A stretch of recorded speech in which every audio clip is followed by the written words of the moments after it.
please join me in welcoming Ambassador David Balton. Ambassador is really a long-time friend with me and also with ICAS. Actually, my own research on the other has, in the context of U.S.-China relations, has been deeply inspired by Ambassador's expertise. And he has rich experience not only in the government, but also in the academia. If I can name a few, Ambassador was the former ambassador of Oceans and Fisheries and has been monitoring and taking help shaping the U.S. policy on the ocean and fishery and the polar study for 3 decades.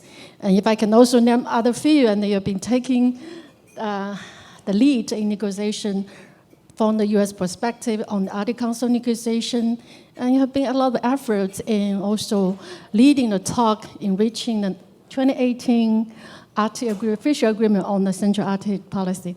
Now, Ambassador is back with academics. Now he's a senior fellow with Harvard's Belfer Center. So welcome back, and we're looking forward to hear your thoughts on the Arctic issue in the context of U.S.-China relations.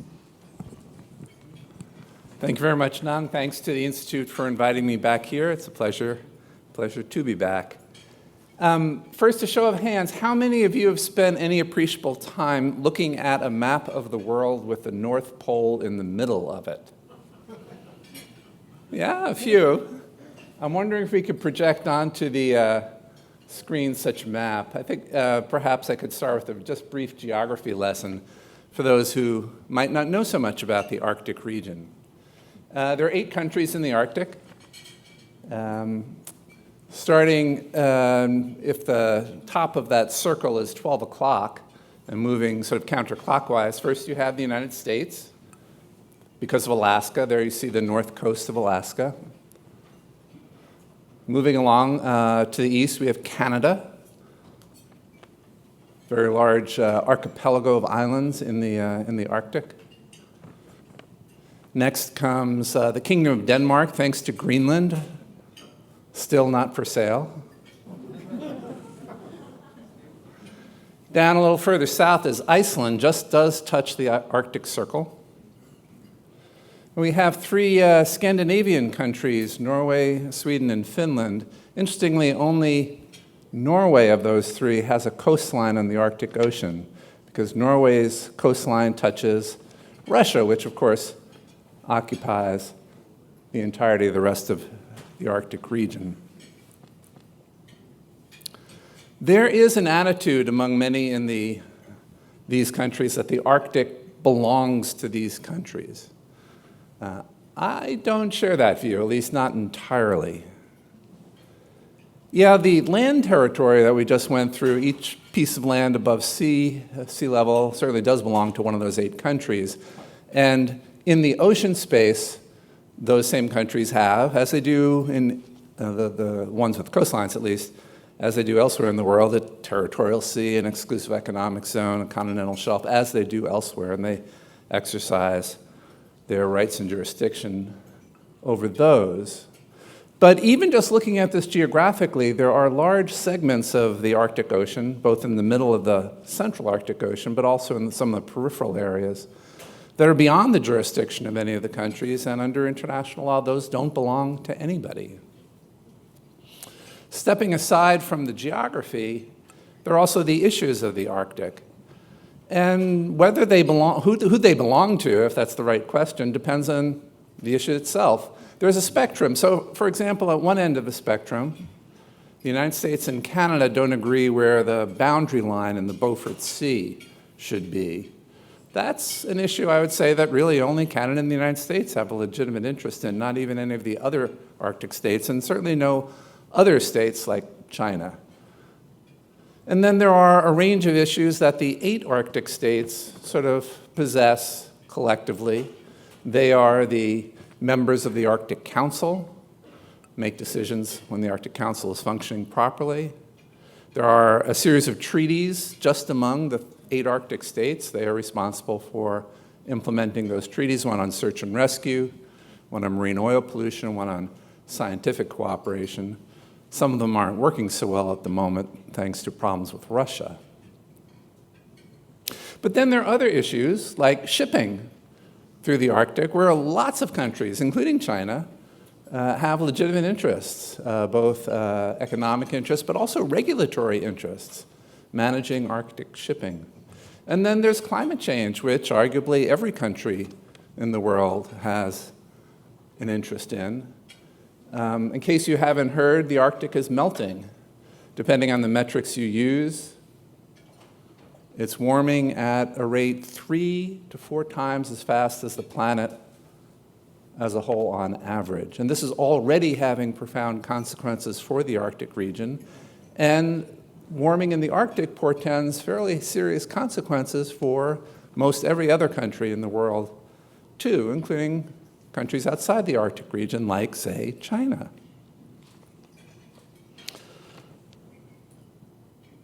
Let's talk a little bit about Chinese activities in the Arctic, which get a lot of play in the US press that focuses on Arctic issues.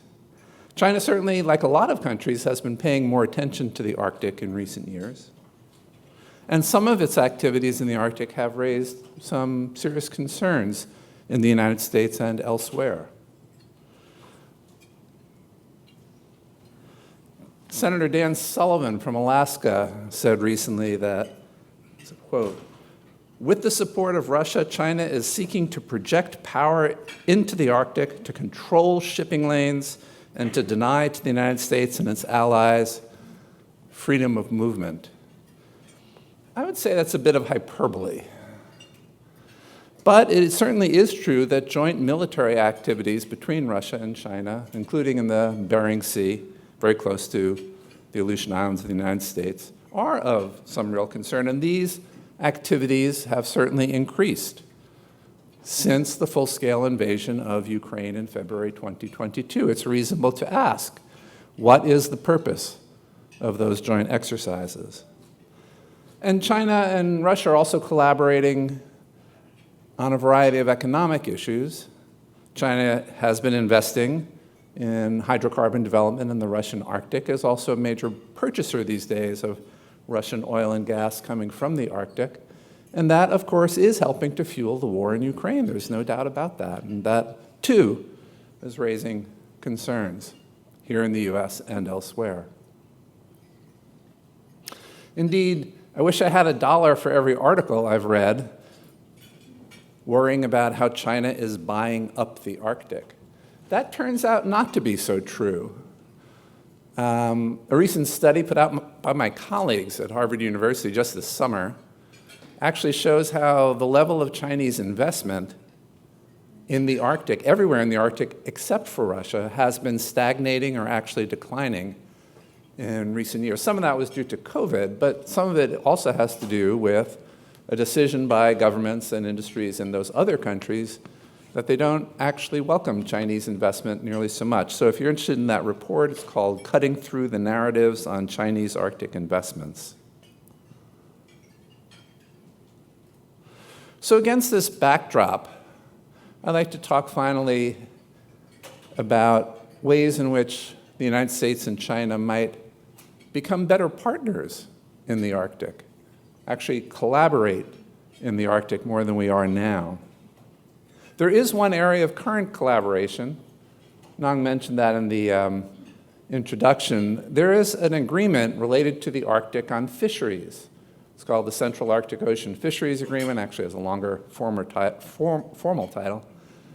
It prohibits commercial fishing in the central part of the Arctic Ocean for now and for quite a few years to come. And it calls on the parties, including the United States and China, Japan, Korea, the EU, Norway, Canada, Iceland, and Russia, to engage in collaborative scientific research about the Arctic Ocean to figure out more about its ecosystem, the potential for fisheries to take place there. And the parties to that agreement have been meeting in person. There have been 4 conferences of the parties since the agreement entered into force in 2021. There's a 5th being planned. There are scientific meetings going on as well. So here's an example where the US and China are already cooperating in a multilateral context on Arctic issues. Where might we be able to expand such cooperation? One of the speakers earlier mentioned risk reduction. My frame of reference for that is during the Cold War. Even during the height of the Cold War, the United States and the former Soviet Union had mechanisms in place to reduce the risks of miscalculations, unintended consequences of certain actions. It might be time to build a better risk reduction set of mechanisms between the United States and China now, some of which might relate to the Arctic region. China does send vessels up into the Arctic, usually through the Bering Strait, right past the United States coastline. Maybe there could be better communication about what's really happening on those. Maybe there could be actual cooperation of scientific research in that area. But mostly, let's make sure that nothing bad happens when there's an encounter at sea related to a Chinese vessel off the Alaskan coast. Here's another place we could be cooperating more. It's on shipping. Once again, I wish I had $1 for every article I read talking about how shipping into and out of and through the Arctic is about to explode. Well, it has not actually increased all that much, though people still expect it might. There are 3 ways to go through the Arctic if you're a ship. One is across the top of Russia, the so-called Northern Sea Route. And there are some Chinese vessels that have gone through. It's expensive. It's politically dicey. And it's still technologically challenging, even though that's the side of the Arctic that's melting fastest. One could also consider going across the top of North America through a series of passages collectively known as the Northwest Passage. That's even harder. There are all sorts of problems with that. Areas not well charted. There's still a lot of ice there almost all the year. Problematic. People are imagining shipping routes directly across the center of the Arctic, right over the North Pole. And it is true that scientists are telling us that within not a very long period of time, the Arctic will be effectively ice-free for at least a small portion of the year. What I'm telling you is we're not ready for transpolar shipping. Even if it were physically possible to send a ship right across the middle of the Arctic Ocean, communications at high latitudes are notoriously bad.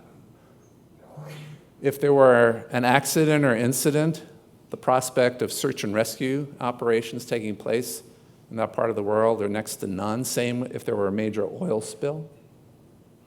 And we don't even understand the environmental consequences of sending large-scale shipping through the central Arctic Ocean. In short, we have a lot of work to do to prepare if this is going to be the future. Well, countries like the United States, China, others with an interest in this topic could be spending some time working together, preparing for such things, doing the scientific research, building the infrastructure. And finally, at least one might hope that it would be possible for the United States and China, with others, to be working more collaboratively on climate science in the Arctic. Unfortunately, they may need a better partner in the United States than they have currently. But the Arctic is warming, as I said, and we don't really understand its full consequences of it. China is doing some climate-related research in the Arctic and on the island of Svalbard and elsewhere. At least in principle, there's no reason why closer collaboration between the United States and China on climate science could not occur if both governments were willing. So Nong, that's what I have by way of opening remarks, and now I'd like to join you and see what kinds of questions you might have for me. Thank you, Ambassador.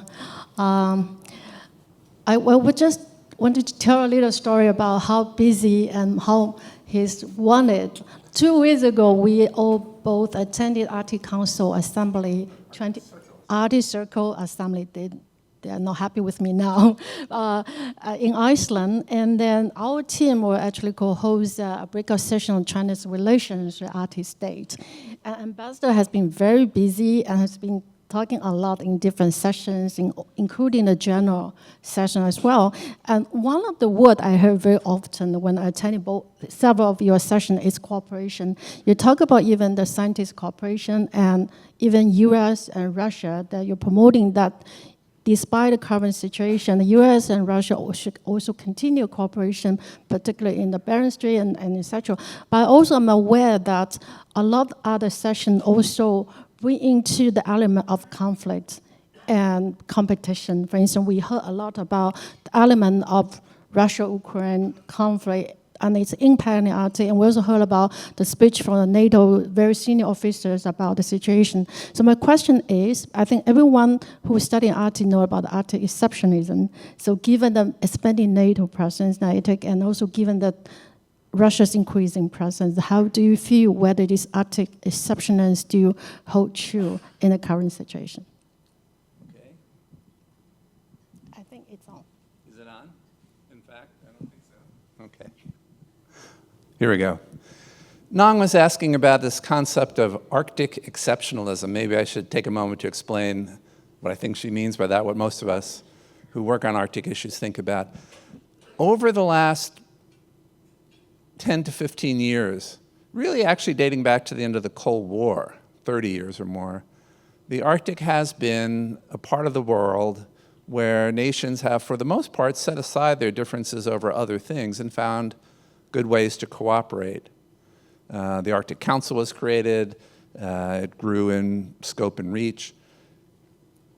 And even after the invasion of Crimea in 2014, the Western Arctic countries and Russia continued to cooperate on all sorts of things. We compartmentalized. We decided to pursue mutually beneficial work in the Arctic region. All of that, and around this, there grew up this notion of Arctic exceptionalism. The Arctic Council was twice nominated for the Nobel Peace Prize, in part because of the effect of its work on keeping the Arctic region stable and peaceful. All of that changed, I think, with the full-scale invasion of Ukraine in February of 2022.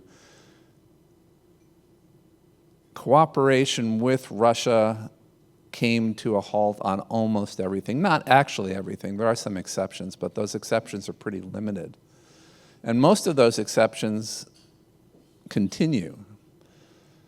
And I think what Nong is getting at, what I have spoken about in other places, is maybe it's time to think about opening up the aperture at least a little bit to find certain things between the United States and Russia where we might want to set aside our differences, for example, over Ukraine.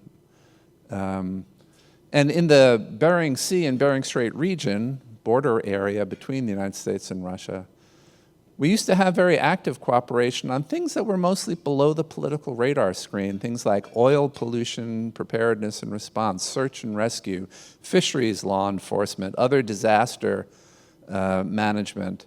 It was actually a very high level of cooperation. Some of that might be possible to restart again in a certain time. But I don't think we're going back to business as usual before February 2022 anytime soon. So yeah, you mentioned about a lot of cooperation, and I think for you mentioned the 8 Arctic states, including coastal and polar states, but there's other non-coast states, including China, India, Singapore, a lot. They have a lot of interest in Arctic as well. And most of the activity is governed by not only by UNCLOS, but also governed by the functionality of Arctic Council. So question is, given the current situation when Russia is pulled itself out and also being pushed by the other Arctic 7 states, how are you going to look at the future functionality of Arctic Council? The Arctic Council was a group of the 8 Arctic nations created in 1996. And one of the things it allows for is observer status. And a number of non-Arctic states, including from Asia, China, Japan, South Korea, India, Singapore, also many of the European countries south of the Arctic, have all become Arctic Council members. And until February 2022, they were very actively involved in the projects and programs of the Arctic Council, most of which focused on either environmental protection or sustainable development in the Arctic. But at this point, the Arctic Council is not functioning very well. There are no meetings at the ministerial level, which used to occur every 2 years. Yeah, the U.S. Secretary of State went to the Arctic Council meeting every 2 years and with his or her counterparts sort of set the agenda for the 2 years to follow. And even at the level of senior officials, no meetings whatsoever. Why? We don't want to meet with Russia. There are 6 working groups of the Arctic Council. These are mostly technical experts. Those are allowed to meet, but only on a virtual basis. And for the observers, like China, it gives them much less opportunity to actually have the kind of involvement, engagement, input than they used to have.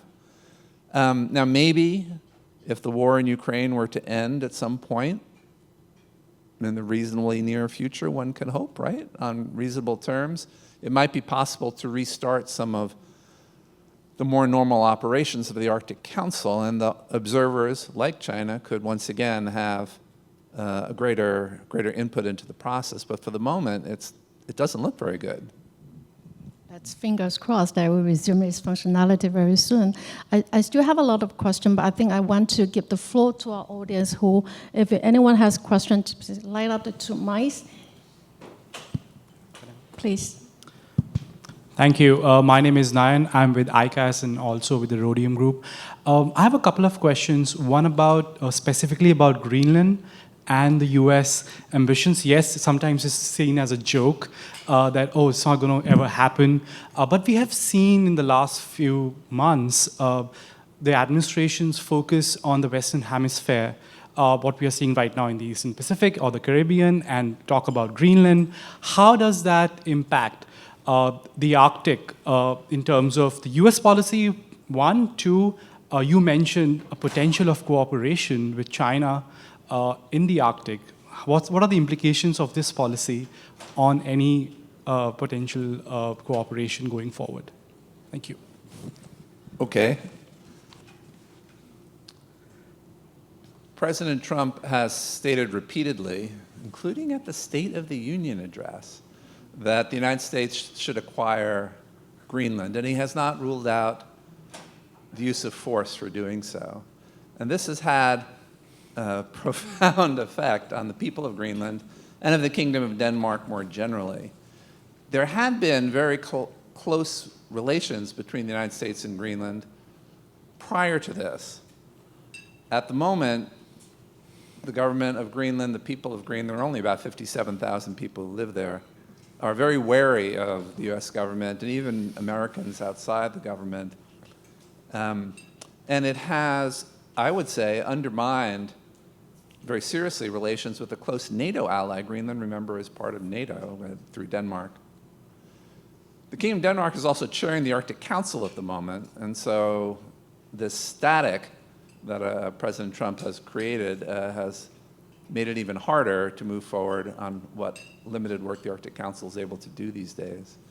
I might mention President Trump has also indicated he thinks Canada should become the 51st state of the United States. This has not gone over well with our friends in Canada, and also made work on the Arctic with Canada, probably our closest ally in the Arctic, certainly our closest ally in the Arctic, even more difficult. So yeah, all this is problematic.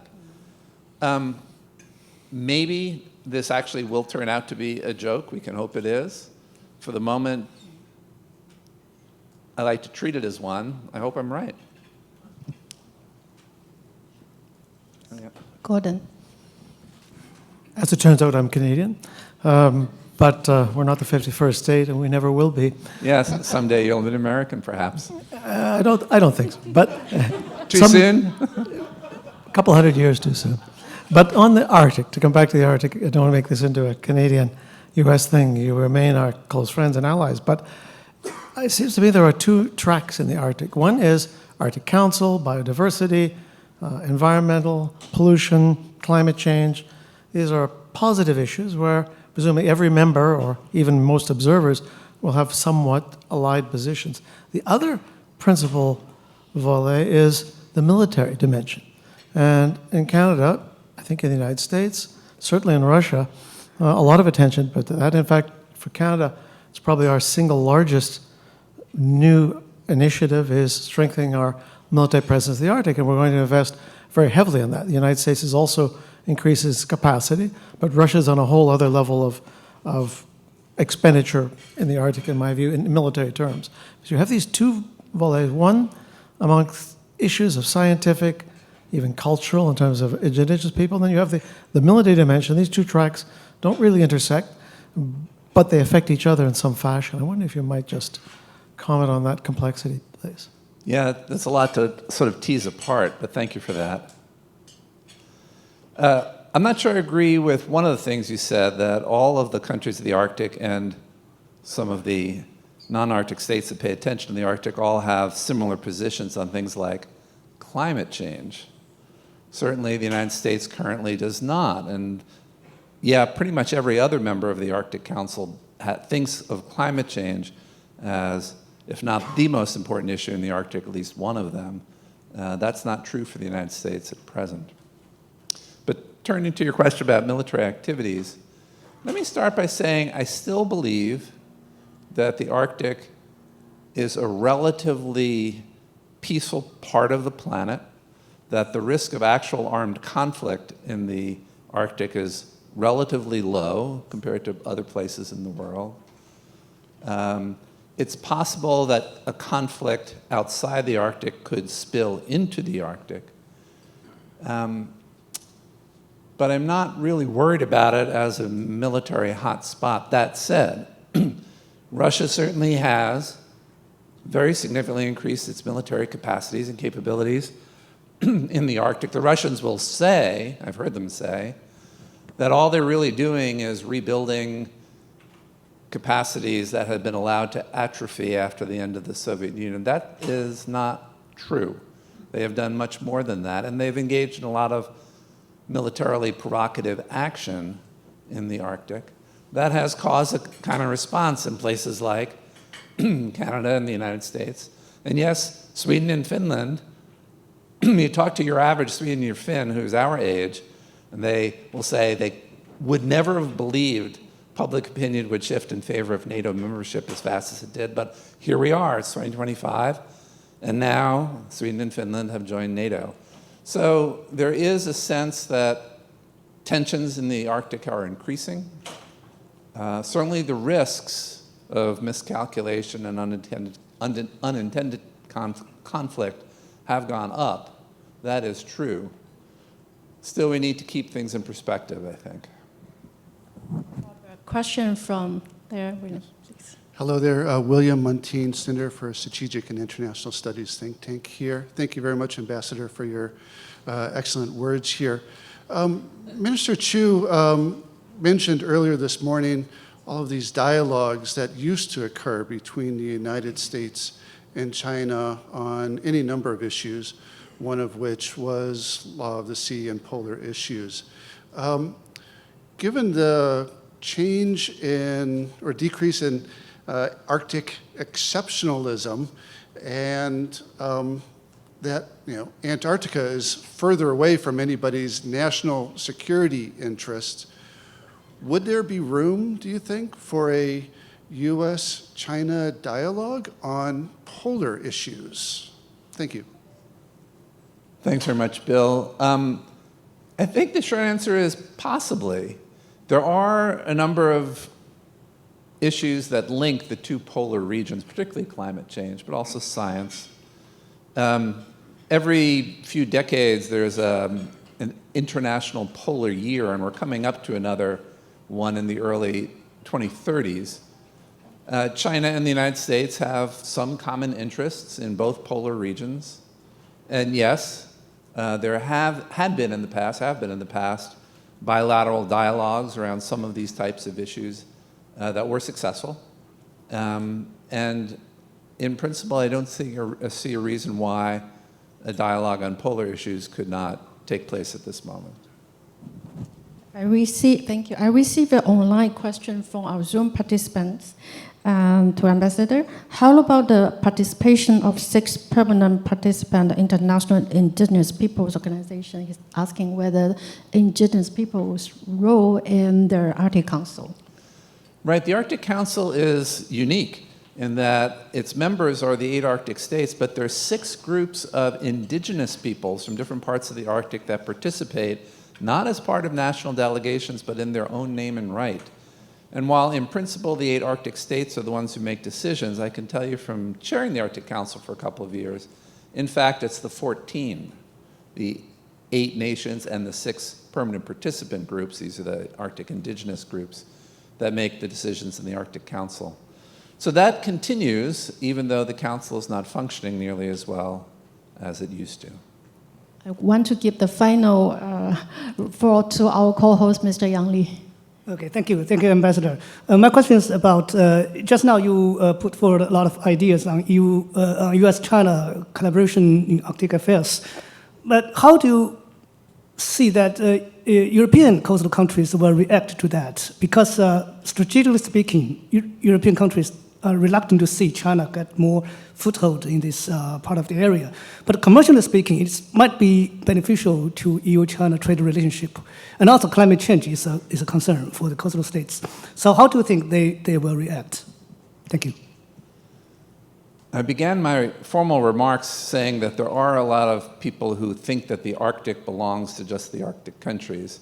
And there is particular concern, to use your phrase, of allowing China to get a greater foothold in the Arctic. Again, I'm not one of those people. I think you have to look at it case by case. And there are things where the EU, the United States, and China could be working together, particularly on science in the Arctic. For example, and there is a lot of cooperation already between the United States and the European Union on Arctic science. One complicating factor is 3 of the EU member states are actually also Arctic nations, right? Sweden, Finland, Denmark because of Greenland. And that they have their own set of priorities for the Arctic that are slightly distinct from those of the people in Brussels. Thank you, Ambassador, for lending expertise from the Arctic perspective into this general discussion on the U.S.-China relations. Please join me in thanking Ambassador Balton for Ladies and gentlemen, as we wrap up, colleagues and friends, and as we wrap up today's conference, I really want to thank all of you being here with us for this whole day, and then particularly to our speakers, moderators, and also co-organizers of this event. And throughout the day, I'll be very short.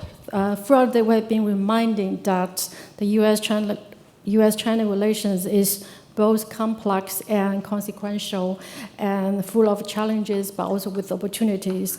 As Dr. Wu mentioned earlier in his opening remark, bringing to the dimension of the South China Sea, and we just heard from Ambassador David Balton, bringing the Arctic into this conversation. I think that the maritime study, they all mirrors the same dual reality, which is that it's a space of competition, but also where cooperation on climate change, on science, on governance remains not only possible, but also essential.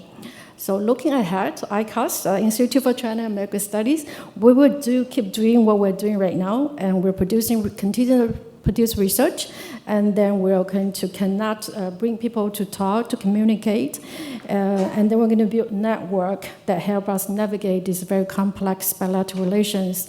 And we want to also make sure the ideas shared today does not stay in this room, but turn into real practical insights for policymakers and business leaders and also scholars alike, just like you. So, and finally, I'd like to say a big thank you to my colleague in ICAS, all our staff and also interns, and to our board members, and also to our many friends and supporters here today. Thank you all for your dedication and belief in our job. And you are the reason that we continue to do this work. So thank you once again for joining us on this very meaningful occasion. I wish you all safe travel for those travel all the way from Europe, from Canada, from China. And we look forward to welcoming you all to next year's annual conference in Washington, D.C. Thank you very much.